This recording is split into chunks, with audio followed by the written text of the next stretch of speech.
In the time between spring and summer, the sports medicine clinic will be full of new patients just coming in for advice.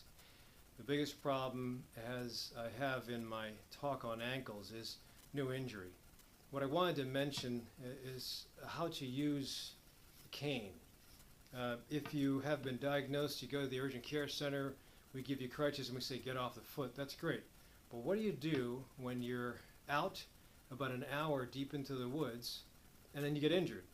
If you happen to have a cane given to you by one of the most famous integrative medicine doctors in the world, great.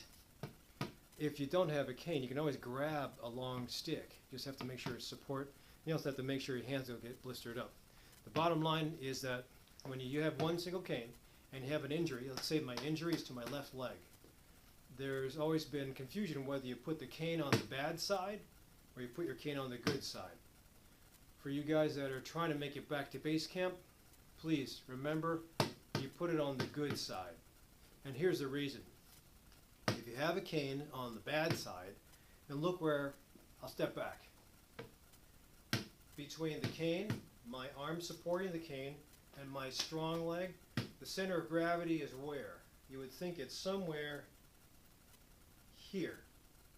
If my upper body is strong and my left arm is strong, and my left arm has to be constantly flexed, it has to be close to the body, and I have to use the other hand to support. But I'm going across my body. So this is very unstable. Versus on the good side, where all the weight or the center of gravity comes over the good leg. So you can still support, you just have to learn to put all your weight on the good leg, and also when you're in the air for that second of hopping, your support or your cane structure, your stick or your branch, also stays over on the side that's stable. This is all tight. This is not tight. If that makes sense. So remember, if you're stuck out in the woods and you have a bad ankle, you should always try to Boy Scout, splint it.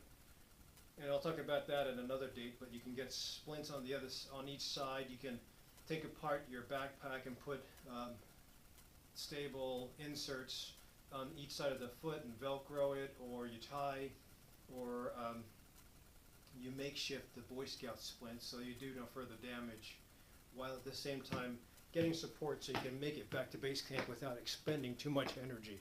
Taking breaks as often as you can, but again, bottom line is that when you have an injury, supporting structure on the good side. Hopefully this helps.